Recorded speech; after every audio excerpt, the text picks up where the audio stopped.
क्या आपने कभी सोचा है कि किसी पूर्णांक का शून्य के साथ योग क्या आएगा? चलिए जानते हैं। मान लीजिए एक सेब का मान है -1 और एक संतरे का मान है -1। जब टोकरी में एक भी फल नहीं होगा तो हम कहेंगे कि टोकरी का मान 0 है। अब अगर हम टोकरी में 10 सेब रखते हैं तो टोकरी का मान क्या होगा?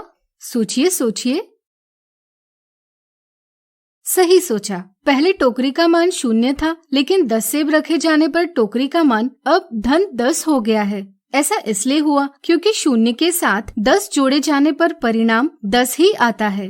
इसी प्रकार अगर हम खाली टोकरी में 8 संतरे रखते हैं तो टोकरी का मान बन जाएगा 0-8 बराबर -8। इसी प्रकार से किसी भी पूर्णांक a को 0 के साथ जोड़ने पर परिणाम वही पूर्णांक आता है। चूँकि 0 के जोड़े जाने से पूर्णांक नहीं बदलता, इसलिए हम कहते हैं कि 0 पूर्णांकों के लिए एक योज्य तत्समक यानी एडिटिव आइडेंटिटी है। अब चलिए जानते हैं पूर्णांकों का गुणात्मक तत्समक यानी मल्टीप्लिकेटिव आइडेंटिटी गुण। लेकिन इससे पहले एक सवाल आपके लिए। क्या आप बता सकते हैं ऐसी कौन सी संख्या है जिसके साथ किसी पूर्णांक का गुणा किए जाने पर परिणाम वही पूर्णांक प्राप्त होता है? सोचिए सोचिए। सही सोचा, वह संख्या है 1।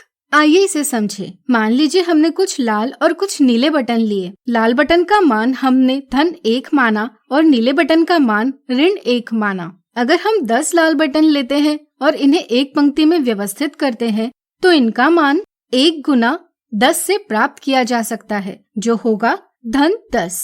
इसी तरह अगर हम 10 नीले बटन लेते हैं और इन्हें एक पंक्ति में व्यवस्थित करते हैं तो इनका मान 1 गुना -10 से प्राप्त किया जा सकता है, जो होगा -10। इससे आप समझ सकते हैं कि किसी पूर्णांक का 1 के साथ गुणा किए जाने पर परिणाम वही पूर्णांक प्राप्त होता है। व्यापक रूप में a गुणा 1 बराबर a और या 1 गुणा a बराबर a, इसलिए एक गुणन के लिए गुणात्मक तत्समक है। क्या ऋण 1 भी एक गुणात्मक तत्समक है? सोचिए सोचिए। बिल्कुल सही। ऋण 1 से गुणा करने पर पूर्णांक का मान बदल जाता है, इसलिए ऋण 1 को हम गुणात्मक तत्समक नहीं कह सकते। अब आइए योज्य प्रतिलोम यानी एडिटिव इनवर्स की समझ बनाएं। मान लीजिए आप स्थान 0 पर खड़े हैं। आपके दाईं ओर का अंतर धनात्मक पूर्णांक से मापा जाता है और बाईं ओर का अंतर ऋणात्मक पूर्णांक से। यदि आप 7 मीटर बाईं ओर जाते हो तो आप -7 पर पहुंच जाएंगे, लेकिन अगर आप 7 मीटर दाईं ओर जाते हो तो आप 7 पर पहुंच जाएंगे। यहाँ आपने समान अंतर तय किया, लेकिन विपरीत दिशाओं में किया। यानी कि -7 और 7 0 से बराबर अंतर पर है, लेकिन विपरीत दिशाओं में है। ऐसे दो पूर्णांक जिनका स्थान 0 से विपरीत दिशाओं में समान अंतर पर हो तो वे एक दूसरे के योज्य प्रतिलोम कहलाते हैं।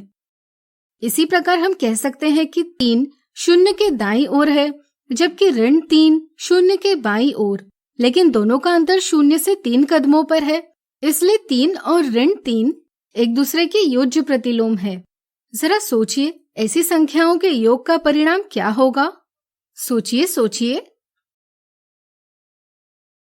सही सोचा, ऐसी संख्याओं का योग होता है 0। इसलिए हम यह भी कह सकते हैं कि ऐसे दो पूर्णांक जिनका योग 0 हो एक दूसरे के योज्य प्रतिलोम कहलाते हैं।